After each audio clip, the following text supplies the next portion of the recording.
بسم اللہ الرحمن الرحیم والذین یصلون ما امر اللہ به ان یوصل ویخشون ربهم ویخافون سوء الحساب صدق اللہ العظیم وصدق رسولہ النبی الکریم الامین۔ آج کا ہمارا گفتگو کا عنوان ہے صلہ رحمی،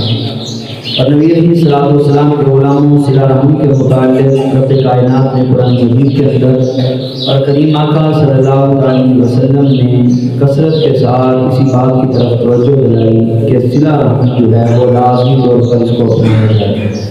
اب صلہ رحمی کیا ہے؟ فرمایا رشتہ داروں کے ساتھ تعلقات کو جوڑنا، یعنی ان کے ساتھ حسن سلوک کا رویہ رکھنا، اپنی ہمت کے بقدر ان کے ساتھ مالی تعاون کرنا اور ان کے ساتھ بہتر معاملات کو نبھانا اور ان کی ملاقات کے لیے آتے جاتے رہنا۔ اور فرمایا کہ خلاصہ اس کا یہی ہے کہ بہتر تعلقات کو قائم رکھنا اور ان کے ساتھ ہمدردی و خیر خواہی کا جذبہ جو ہے وہ پیدا اپنے اندر کرنا، اسی کا نام صلہ رحمی ہے۔ رب کائنات نے قرآن مجید فرقان حمید کے اندر ارشاد فرمایا والذین یصلون ما امر اللہ به ان یوصل ویخشون ربهم ویخافون سوء الحساب، اور یہ ایسے ہیں کہ اللہ رب العزت نے جن علاقوں کے قائم رکھنے کا حکم کیا ان کو قائم رکھتے ہیں اور اپنے رب سے ڈرتے ہیں اور سخت عذاب پر اندیشہ رکھتے ہیں۔ اور کریم آقا صلی اللہ علیہ وسلم کے غلاموں نبی علیہ السلام نے صرف اپنوں کے ہی ساتھ صلہ رحمی نہیں کی، بلکہ کفار کے اندر جب یہ اس بات کا چرچا ہونے لگا کہ نبی علیہ السلام دین اسلام کی تبلیغ کے ساتھ لوگوں کو اپنی طرف جو ہے وہ مرغوب کر رہے ہیں، تو انہوں نے عبداللہ بن سلام جو یہودیوں کا بہت بڑا عالم تھا اس کو تیار کیا، کہا کہ تم مناظرے کے لیے چند سوالات تیار کرو تاکہ مسلمانوں کے نبی کے ساتھ جا کے مناظرہ کرو اور اپنے سوالات ان کے سامنے رکھو۔ اب ایک روایت کے اندر آتا ہے کہ 100 سوال تیار کیے عبداللہ ابن سلام نے۔ 100 سوال تیار کر کے جب کریم آقا صلی اللہ علیہ وسلم کی بارگاہ میں پہنچا تو نبی علیہ السلام اپنے صحابہ کو واعظ فرما رہے تھے، گفتگو فرما رہے تھے، تو عبداللہ ابن سلام پیچھے ہی بیٹھ گیا۔ اب کریم آقا صلی اللہ علیہ وسلم کے گفتگو کا عنوان کیا تھا؟ صلہ رحمی۔ اب نبی علیہ السلام صحابہ کو صلہ رحمی کے متعلق بتا رہے تھے۔ فرمایا میرے صحابہ جو تم سے توڑے نا اس کے ساتھ جوڑو، اور جو تم سے دور ہو جائے فرمایا تم اس کے نزدیک ہو جاؤ۔ اب جب یہ باتیں ہو گئی تو اس نے اس گفتگو کو سنا تو نبی علیہ السلام نے فرمایا عبداللہ ابن سلام کس غرض سے آئے؟ کا 100 سوال لے کے میں گیا تھا لیکن سوال کرنے کی ہمت نہ ہوئی، میں نے عرض کی یا رسول اللہ میں تو آپ کا غلام بننے کے لیے آیا ہوں۔ یعنی صلہ رحمی کے متعلق نبی علیہ السلام کی اس گفتگو کو سن کر عبداللہ ابن سلام جو اپنے سوالات پیش کرنے کے لیے آیا تھا وہ کریم آقا کا غلام بن کے چلا گیا۔ اب نبی علیہ السلام کے غلاموں حضور اکرم صلی اللہ علیہ وسلم کا وہ واقعہ مشہور ہے۔ حضرت ابو طفیل حدیث پاک کے راوی ہیں، فرمایا مقام جعرانہ کے اوپر کریم آقا صلی اللہ علیہ وسلم جو ہے وہ گوشت تقسیم فرما رہے تھے۔ اب نبی علیہ السلام نے چادر کو بچھایا۔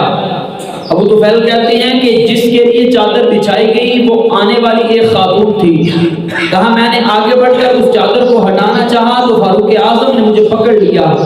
فرمایا تم جانتے بھی ہو یہ کون ہے؟ کہا نہیں۔ کہا کریم آقا صلی اللہ علیہ وسلم کی یہ رضائی ماں ہے۔ فرمایا نبی علیہ السلام اپنی رضائی ماں کے ساتھ اتنی صلہ رحمی فرماتے تھے کہ آپ ان کے لیے چادر بچھا دیا کرتے تھے۔ تو اسی کے ضمن کے اندر محدثین کرام نے لکھا کہ اس آیت مبارکہ اور حدیث پاک کے اگر نچوڑ کو دیکھا جائے تو صلہ رحمی کا سب سے زیادہ حق جو ہے وہ انسان کے اوپر اپنے والدین کا ہے،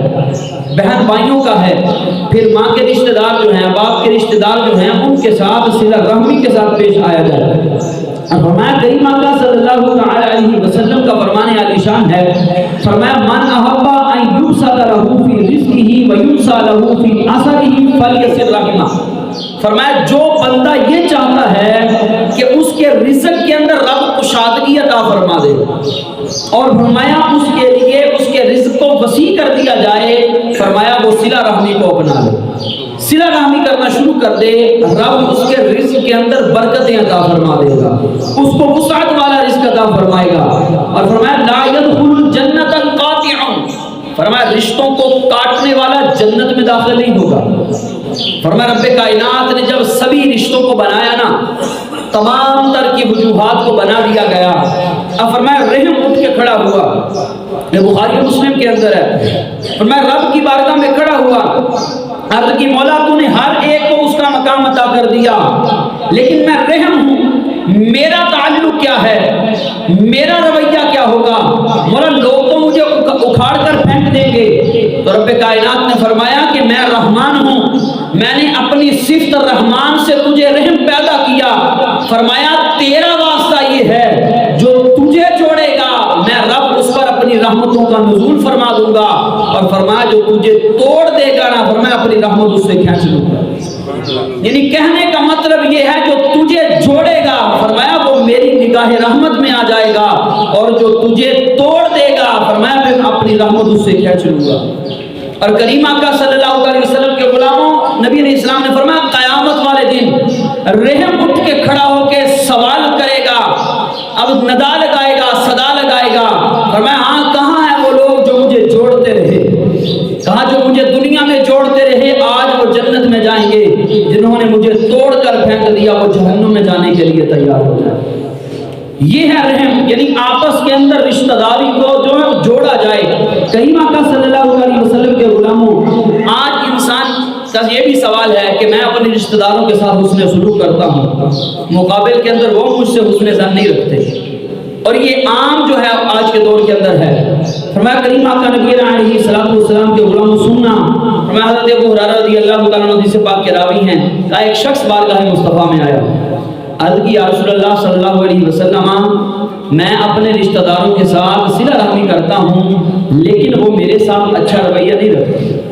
یا رسول اللہ صلی اللہ علیہ وسلم میں ان کی خیر خواہی کرتا ہوں وہ میرا برا چاہتے ہیں، یا رسول اللہ میں ہر معاملے کے اندر ان کے ساتھ نبھانے کی کوشش کرتا ہوں وہ میرے ساتھ بگاڑنے کی کوشش کرتے ہیں۔ تو کریم آقا صلی اللہ علیہ وسلم نے فرمایا اگر تو ایسا ہی ہے جیسا تو کہتا ہے، یہ مسلم شریف کے حدیث پاک ہے، فرمایا اگر ایسا ہی ہے جیسا تو کہتا ہے تو فرمایا کہ تو ان کے پیٹ کے اندر گرم ریت کو بھر رہا ہے، اب جب تک تو اپنا رویہ ان کے ساتھ مثبت رکھے گا فرمایا رب کائنات تیری ایک فرشتے کے ساتھ مدد فرماتا رہے۔ یعنی انسان اپنی طرف سے جو ہے وہ کمی نہ آنے دے، اپنی طرف سے انسان نبھاتا رہے، اگر انسان نبھاتا رہے تو انسان قاطع میں نہیں آئے گا بلکہ مد مقابل جو ہے وہ جو جوڑنا نہیں چاہتا وہ اس زمرے کے اندر چلا جائے گا۔ اور کریم آقا صلی اللہ علیہ وسلم نے فرمایا لا تنزل الرحمت علی قوم فیہم قاطع رحم، فرمایا رب کائنات اس قوم پر رحم نہیں فرماتا جس قوم کے اندر رشتوں کو ختم کرنے والا بندہ ہو، رشتوں کو توڑنے والا بندہ جس قوم کے اندر ہو، فرمایا اس قوم کے اوپر رب کائنات جو ہے وہ رحم نہیں فرماتا۔ اب کریم آقا صلی اللہ علیہ وسلم کے غلاموں، حضرت ابو ہریرہ رضی اللہ تعالیٰ عنہ حدیث پاک کے راوی ہیں، فرمایا کریم آقا صلی اللہ علیہ وسلم نے فرمایا تین خصلتیں جس بندے میں ہوگی نا، تین خصلتیں، فرمایا رب کائنات اسے قیامت کے دن اپنی آغوش رحمت میں جگہ عطا فرمائے گا، اور فرمایا اس بندے کا حساب لینے کے اندر رب کائنات آسانی پیدا فرمائے گا۔ اب یہاں پر یہ نہیں کہا گیا کہ وہ نمازی ہو، وہ حاجی ہو، وہ زکوٰۃ دینے والا ہو، وہ حج کرنے والا ہو، وہ فلاں کام کرنے والا ہو، یہاں سننا محبوب نے کیا فرمایا، فرمایا جس کے اندر تین خصلتیں ہوں گی رب اس کے حساب میں آسانی فرمائے گا۔ ہم سے عبارت کرتے ہیں یا رسول اللہ صلی اللہ علیہ وسلم وہ تین خصلتیں کون سی ہیں؟ کریم آقا صلی اللہ علیہ وسلم نے فرمایا سب سے پہلی خصلت جو تجھے محروم رکھے تو اسے عطا کرنا شروع کر دے، جو تجھے محروم رکھے اسے عطا کرنا شروع کر دے۔ فرمایا دوسری خصلت یہ ہے جو تجھ پر ظلم ڈھائے اسے رب کی رضا کے لیے معاف کرنا شروع کر دے۔ فرمایا تیسری خصلت یہ ہے، فرمایا جو تجھ سے تعلق توڑے تو اس کے ساتھ تعلق جوڑنے والا بن جا۔ فرمایا قیامت کے دن رب تیرا حساب آسان لے گا۔ ہم صحابی رسول کھڑے ہوئے عرض کی یا رسول اللہ اگر میں ان باتوں کو اپنا لوں تو کریم آقا صلی اللہ علیہ وسلم نے فرمایا قیامت کے دن رب کائنات حساب میں آسانی بھی پیدا فرمائے گا اور تجھے اپنی آغوش رحمت میں جگہ بھی عطا فرمائے گا۔ لیکن آج ہمارے اندر یہ بری خصلتیں ہیں کہ ہم ظلم بھی کرتے ہیں اور لوگوں کا حق بھی کھاتے ہیں، لوگوں کے ساتھ رشتوں کو توڑتے بھی ہیں۔ اور آج کوئی بندہ کسی کی آنکھ کو بھا جائے اور دوسرا بندہ اس کے ساتھ محبت والا رویہ رکھنے لگ جائے تو وہ تیسرا بندہ جو ہے وہ کہتا ہے اس کا تعلق پہلے میرے ساتھ تھا۔ وہ دونوں کے درمیان کسی ایسی بات کو لا کر کھڑا کر دیتا ہے کہ ان دونوں کے آپسی رشتے کو جو ہے وہ ختم کر دیتا ہے۔ تو یہ بات یاد رکھنا، جو ایسا فتنہ پرور بندہ ہو وہ قاطع لوگوں میں آئے گا جس کے اوپر سے رب کی نگاہ رحمت اٹھ جائے گی۔ اور آج ہمارے اندر یہ بری خصلتیں کوٹ کوٹ کے بھری جا رہی ہیں۔ ہم چاہتے کیا ہیں؟ ہم کہتے نہیں جی یہ میرے سامنے جھکتا نہیں ہے، اور میرے بندے کو بندے کے سامنے جھکنے کے لیے رب نے پیدا نہیں کیا،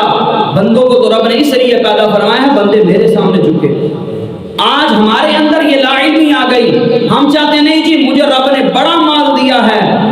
بڑا میں مال ثروت ہوں، میں بڑا صاحب استطاعت ہوں، لوگ میری جی حضوری کرتے پھریں۔ اور بندے یاد رکھنا تو ایک خاک کا پتلا ہے، خاک کا پتلا۔ آج تیری سانس چل رہی ہے، چند لمحوں کے بعد تیری سانس ختم ہو جائے اور تیرے مرنے کے بعد تیری میت کے لیے کوئی دعا کرنے والا بھی نہ ہو تو پھر تو کیا کرے گا؟ آج تیرے روب و دبدبے کے لیے انسان تجھ سے ڈرتے ہیں، لیکن یہ بات یاد رکھنا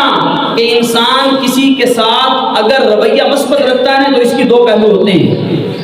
اگر آج انسان کسی کی قدر بھی کرتے ہیں، بزرگ بیٹھے اس بات کو جانیں گے کہ اگر آج بندہ کسی کی کوئی بات مانتا ہے نا، اس کے اندر دو ہی وجہ ہوتی ہیں، یا تو بندہ اس بندے سے پیار بڑا کرتا ہوتا ہے اس لیے اس کی ہر بات کو مانتا ہے، یا تو اس کو پتا ہے یہ بندہ شریر ہے، شر پھیلانے والا ہے، یہ بندہ نفس کا مارا ہوا ہے، وہ اس لیے اس کی بات مانتا ہے کہ اگر اس کی بات نہ مانوں گا تو یہ شریر بندہ ہے، اس کے اندر خصلت بری ہے، یہ لوگوں کے درمیان شر پسندی کا مظاہرہ رکھتا ہے، یہ شر پھیلائے گا، تو بندہ اس لیے بات مانتا ہے۔ اس لیے اپنے آپ کو ایسا بنائیے کہ آپ کے ساتھ لوگ محبت کریں اور محبت کے اندر آپ کی بات کو مانا جائے۔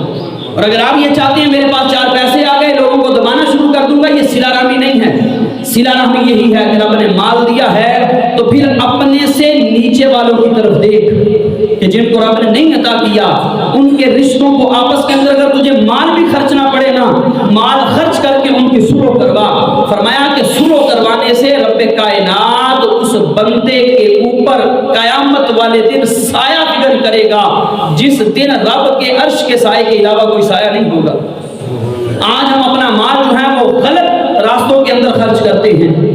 جہاں پر دین کی بات آ جائے، دینداری کی بات آ جائے، وہاں ہم کہتے ہیں یہاں سے بھی 1 روپیہ بچ جائے، یہاں سے بھی 1 روپیہ بچ جائے، یہاں سے بھی 1 روپیہ بچ جائے۔ پچھلے دنوں بھی یہی بات کی تھی کہ دنیا داروں کو دکھانے کے لیے ہم لاکھوں کروڑوں خرچ کرتے ہیں، لیکن جہاں پر دکھایا نہ جائے، جہاں پر صرف اجر ہو، وہاں پر دکھلاوا نہیں چلتا، اجر چلتا ہے، تو وہاں پر ہم مال خرچ ہی نہیں کرتے۔ یار یہاں پہ خرچ کروں گا تو میرا مال کون سا دیکھ رہا ہے میں نے خرچ کیا ہے؟ ہم وہاں پہ خرچ کرتے ہیں، یہاں پہ لوگوں سے داد ملتی ہے۔ کبھی چپکے سے خرچ کر کے بھی دیکھنا، چپکے سے خرچ کر کے، جب چپکے سے خرچ کر کے دیکھو گے تو دل کو اطمینان ملے گا۔